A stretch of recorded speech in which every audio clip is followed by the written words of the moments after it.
Nakabalik na nga agad itong si Jenny matapos ngang makarecover sa pagkakasaksak sa kanya. Kaya naman nga't winelcome nga siya ng mga kagrupo nga niya sa Yumi. Pati na rin nga itong si Megan.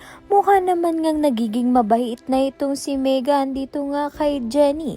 At kinalimutan na nga niya ang pagiging maldita nga niya. Kaya naman nga tuwang-tuwa ang mga producers na bati na nga itong si Jenny at si Megan. Kaya naman nga't kinausap niya nga itong si Dara na baka kailangan na nga ni Dara humingi ng tawa dito kay Minchi upang ang sila naman nga ang magkabati. Kaya naman nga't susubukan nga nito ni Dara na kausapin nga ng masinsinan nitong si Minchi upang makipag-ayos na nga.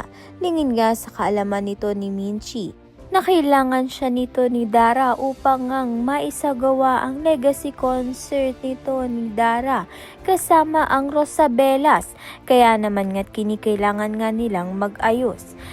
Ngunit malalaman nga natin kung papayag nga ba itong si Minchi. Kaya naman nga't yan at iba pa ang dapat nating pakaabangan. Maraming salamat sa iyong panonood.